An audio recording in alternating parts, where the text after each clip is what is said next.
رشيد عصفة، المدير الإداري لجمعية الألفية الثالثة للثقافة والتنمية وفنون العرض بالخميسات.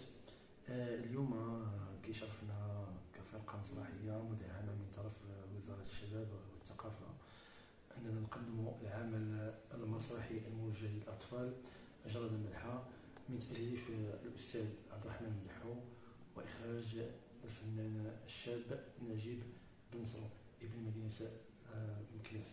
إذا العمل ديال اليوم كيجي كآخر محطة ديال الجولات اللي قامت بها الفرقة من بعد العرض ديال الخميسات اللي كان أمام اللجنة ديال التام. من بعد كان عندنا عرض مدينة الدار البيضاء في إطار المهرجان الجهوي معرض الكتاب اللي كتنظمو المدير الجهوي للثقافة بمدينة الدار البيضاء.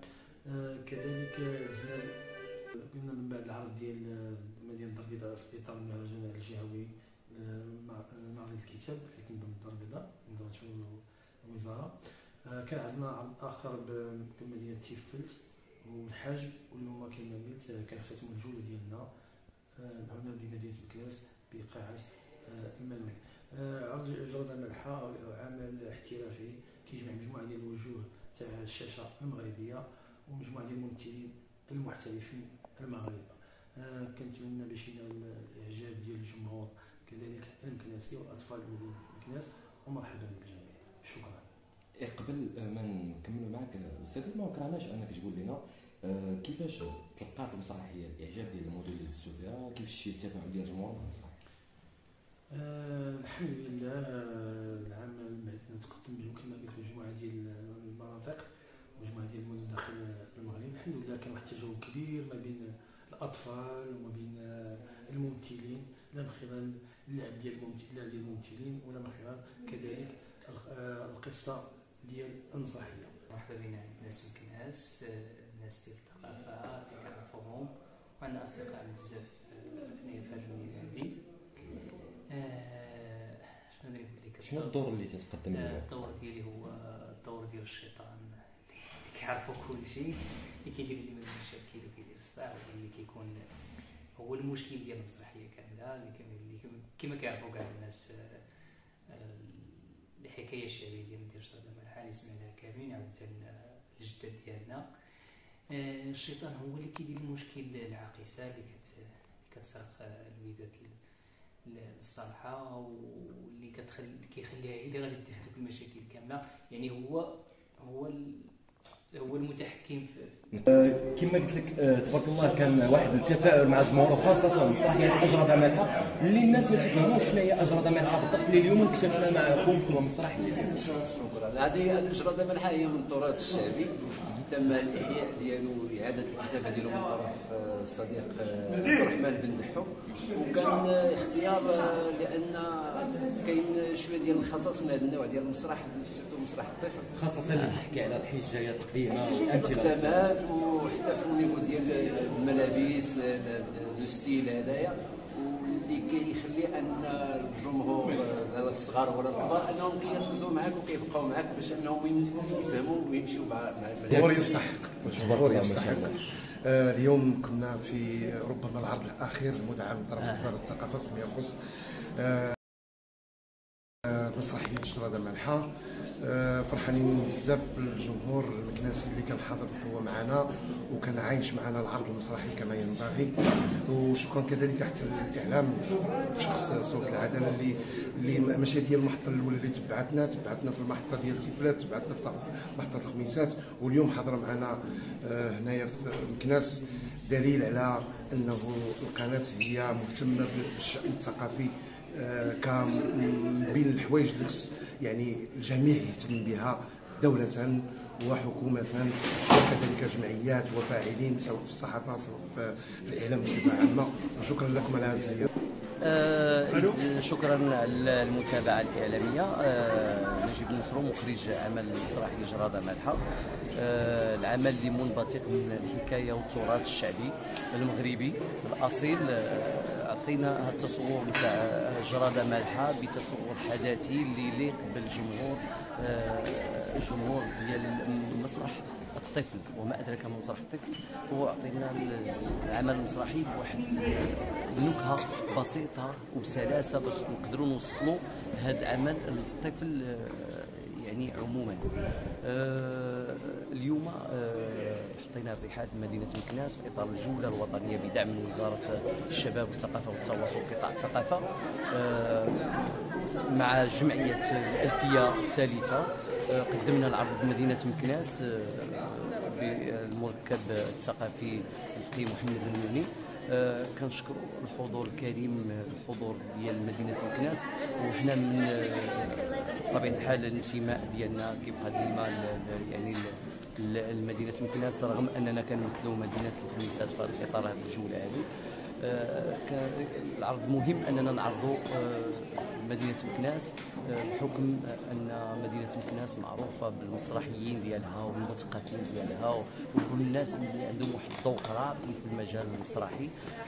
ولا بد في الجولات الوطنيه الا واننا كنحطوا يعني في التصور ديالنا مدينه مكناس لابد غادي نزوروها في اي عمل سواء للصغار او للكبار. العمل ديال اليوم اللي شفتوا هو عمل اللي كيحكي واحد الأقصوصة ديال الصراع الأزلي بين الخير والشر، يعني واحد الحبكة تراثية فنية ثقافية بسيطة للأطفال، وهذا ما يسمى بالسهل الممتنع. وقدمنا العمل ديال الجرادة مالحة في هذا الإطار، كما شفتوا معنا الأجواء ديال الجماهير اللي كنظن لقى واحد النسبة ديال القبول والنجاح أمام الجماهير. شكرا لمدينة مكناس بجميع الأطر ديالها، بجميع المفكرين المثقفين الرواد ديالها، وكنتمنى ومازال المزيد من تألق لمدينة مكناس، وكنتمنى العودة ديال المهرجان الوطني للمسرح إلى مدينة مكناس، مدينة الأم، مدينة التأسيس، المدينة اللي لقى فيها الإشعاع الأول ديالو المهرجان الوطني اللي هو كنتكلم عليه بدعم من وزارة الثقافة والشباب والتواصل.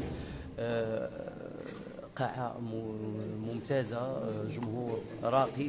كنتمنى فقط المزيد من الإشعاع لهذه المدينة ثقافيا، لأنها حققت في هذه السنوات الأخيرة بعض الركود، وكنتمنوا العودة الميمونة لنهضة ثقافية ثانية لمدينة مكناس.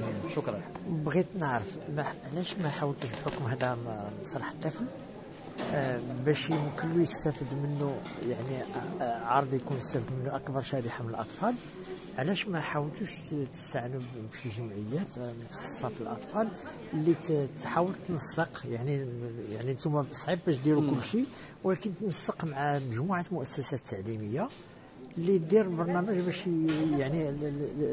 يعني بحال تنقولوا تسهل الزياره سميتو، ويكون يعني لانني تنشوف بحال دابا حيت يكون في كام يعني تينوضوا تينسقوا مع مؤسسات تعليميه تيحضروا العروض المسرحيه، وتيكون يعني ممكن كتيقولوا يعني عرض ناجح، ولكن كان ممكن الجمهور يكون يعني اكبر شريحه ممكن تحضر لو كان التنسيق سميتو. انا متفق معاك في هذه المساله هذه.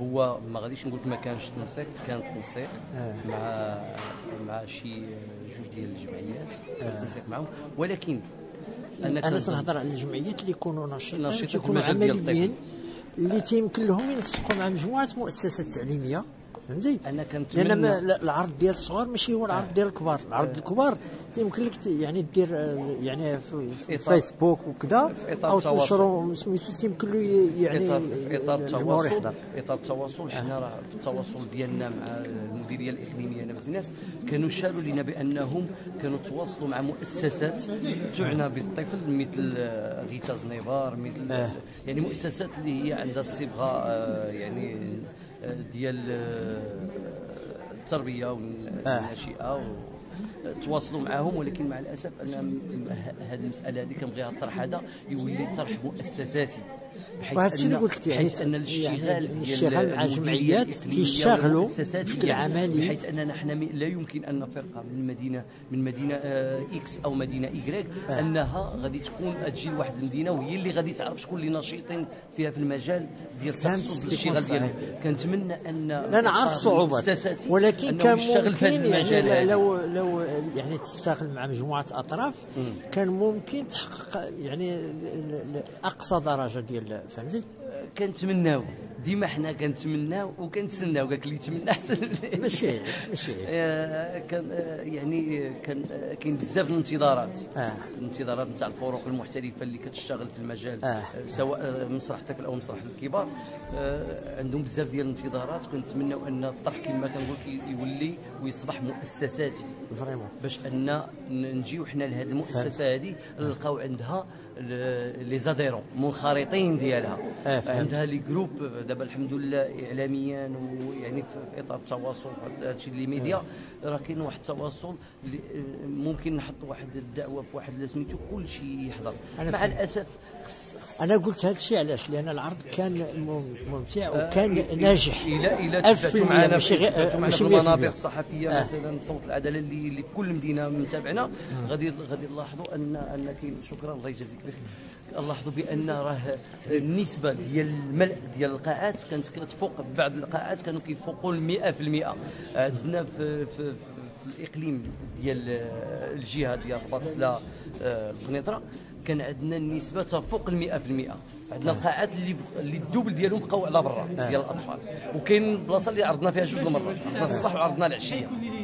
مع الاسف ما يمكن ليناش نكونوا ناجحين في جميع المحطات، سي فغي. وهذا الشيء اللي بالحضور على كل حال بالحضور ديالكم بالحضور هذه الجماهير اعتبرنا ان اليوم لكن على كل حال كان عرض ممتع وناجح. هذا هو اللي كان مؤسف. انا فعلا انا متفق معك، غير كنت نتفق مع مجموعه ديال المؤسسات كان ممكن مستقبلا تكون هذه لا ليزون ديال الخبر في لي ميديا. نتمناو الحضور مره اخرى. شكرا جزيلا.